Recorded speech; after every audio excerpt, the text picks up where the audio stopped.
બોડેલીમાં કપિરાજનો આતંક, ફરી વ્યક્તિ પર હુમલો. કપિરાજને વહેલી તકે પાંજરે પૂરીને જંગલમાં છોડવામાં આવે તેવી માંગ.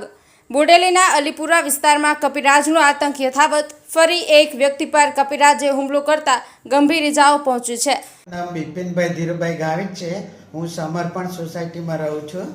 સાંજે 6 વાગ્યાની આજુબાજુ અમે મારી મિસિસ અને બી બહાર ઓટલા પર બેઠા હતા.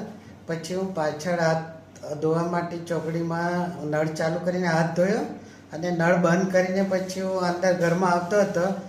એ વાંદરાએ અચાનક આવીને પગમાં બચકું ભરી લીધું અને તાત્કાલિક અમે સારવાર માટે આરાધ્ય હોસ્પિટલમાં આવ્યા. અહીંયા સારવાર કરી ડૉક્ટર સાહેબે ખૂબ સારી સારવાર કરી. 35% મને આવ્યા છે. તો સરકારશ્રીને મારી એટલી વિનંતી છે કે આ જે વાંદરો છે એને તાત્કાલિક પકડીને એને જંગલમાં છોડી દે અને વન વિભાગના ફોરેસ્ટર આવીને એ તાત્કાલિક એનો નિકાલ કરે એવી મારી અરજ છે. ઓકે, બરાબર. મારું નામ શર્મિલાબેન બિપિનભાઈ ગાવિત છે. હું ટીચરમાં છું.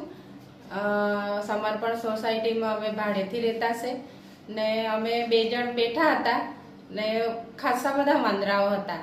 પણ પછી બિપિનભાઈ કે ચાલો ને હું પાછળ જઈને હાથ ધોઈ આવું એમ કે. આજુબાજુ જોયું એમ કે ને નળ ચાલુ કરીને હાથ ધોયા. પછી પાછળ ચાલો હવે અંદર જતો રહો એમ કરીને અંદર આવતા હતા. મને ખબર જ નહીં પડી.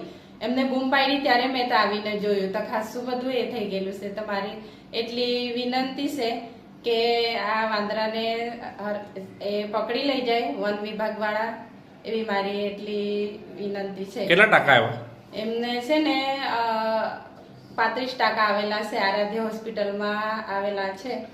અને હવે કેટલા વાંદરા છે, આવું નુકસાન શું કરે છે? આવું નુકસાન આગળ કોઈને નુકસાન આવું નહીં થવું જોઈએ એટલે વન વિભાગ વાળાને મારી એટલી વિનંતી છે કે એ લોકો જલ્દીથી એને પકડીને કશેક છોડી આવે એમ. બસ એટલું જ મારે કહેવું છે. મારું નામ છે શર્મિલાબેન બિપિનભાઈ ગામિત. ઇજાગ્રસ્તને બોડેલી ખાનગી હોસ્પિટલમાં સારવાર અર્થે ખસેડવામાં આવ્યો છે. કપિરાજના હુમલામાં ગંભીર ઇજાગ્રસ્ત થતા તેને 35 જેટલા ટાંકા લેવામાં આવ્યા છે.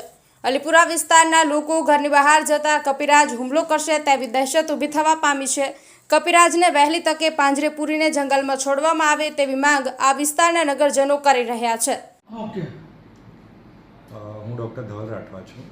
હું આરાધ્ય હોસ્પિટલ બોડેલી ખાતે જનરલ સર્જન તરીકે ફરજ બજાવું છું.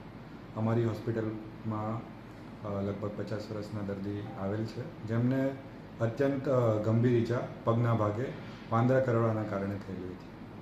એમના પગના ભાગમાં જે પગના સ્નાયુ આવે અને અંદરની લોહીની લસિકા ગ્રંથિ, ધમની, શીરા એ બધું કપાઈ ગયેલું હતું. જેનું તાત્કાલિક ધોરણે પ્રાથમિક સારવાર આપીને પછી ઓપરેશન કરવામાં આવ્યું. જેમાં એમની જે કંઈ ધમનીઓ ફાટી ગયેલી એમને સીવવામાં આવ્યું અને જે કંઈ સ્નાયુઓ ફાટી ગયેલા એમનું અંદરથી અને બહારથી ટાંકા લઈને ઓપરેશન કરવામાં આવ્યું.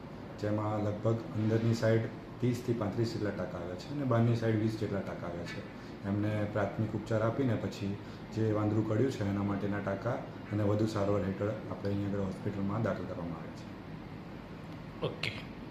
અહેવાલ ઇમરાન મંસૂરી, લોકાર્પણ.